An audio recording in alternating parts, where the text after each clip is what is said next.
It's halfway through 2026, and today we're going to get after the top 3 mistakes that sellers are making that's causing their properties not to sell. So let's get after it.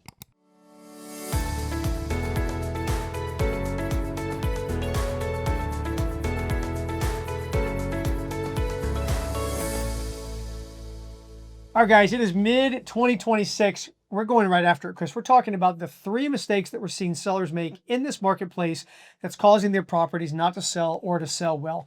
So the first one, we talked about this before in a detail in our video series, is the seller disclosure.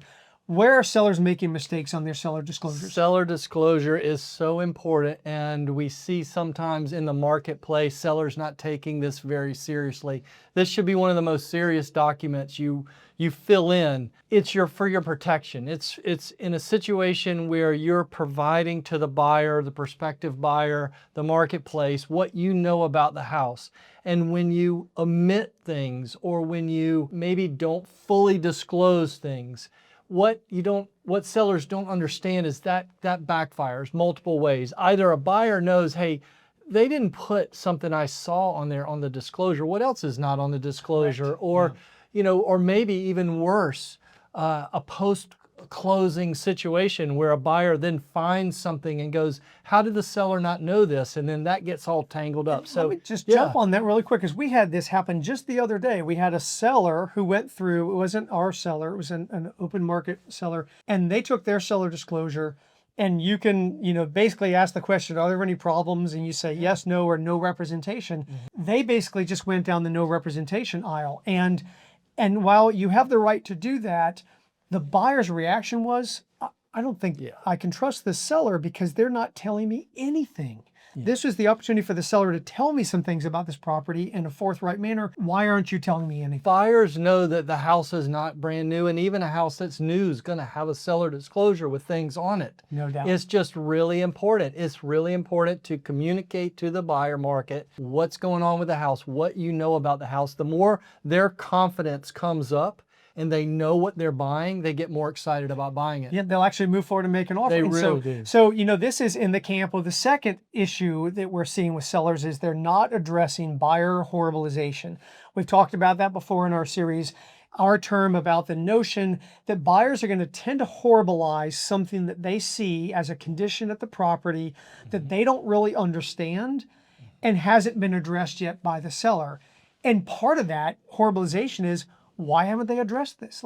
Why aren't you taking better care of your property? Buyer horribilization could simply come from when they walk around the property, well, why is there wood rot there? Why is there a stain on the roof? Why is that window glass fogged?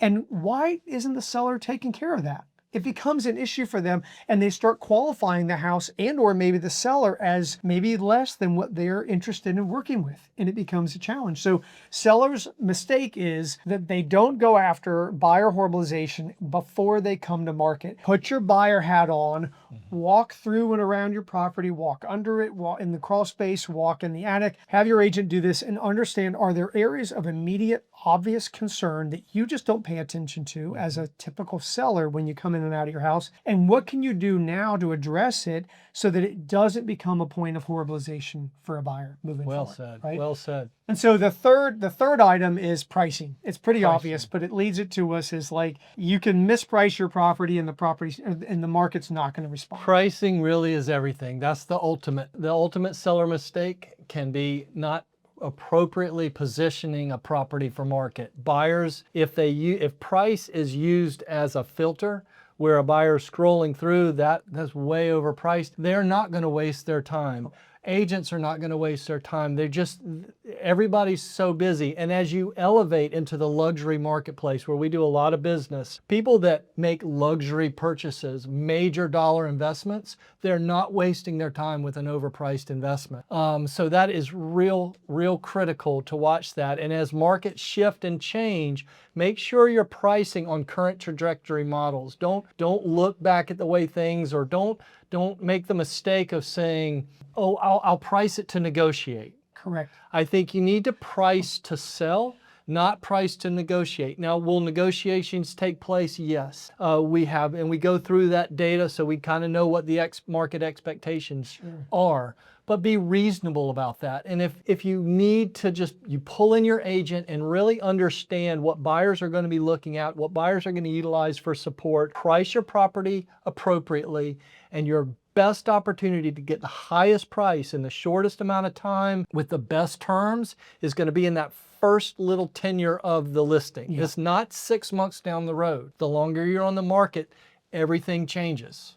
We talk about, sellers, when you go to market, you are beginning your property's reputation. Yeah. And what's that story going to look like, right? And so if you sell in that first, 2, 3, 4 week window where the market's looking for something that's sharp, well priced, good condition, etc., then has a great disclosure, that's a great reputation. Oh, that's that house that sold in 5 days, as opposed to the one that's still on the market. It's been on for 5 months. That's a hard hurdle to overcome when you're down the line on it. It really is. It really is. And with pricing, one other mistake that I see sellers make with respect to pricing is thinking just nominal tick-tock down price drops over the course of the listing. That doesn't really change the market positioning of a listing. So take that into serious consideration with your agent as well. Yeah, be smart, be strategic on it. All right, guys, so that's it. And I want to let you know also, we've got our mid-year market snapshot coming up. So comment below if you'd like to receive that. We put that out on our e-news. We'd like to make sure that you've got an opportunity to see what we're seeing in the market halfway through 2026.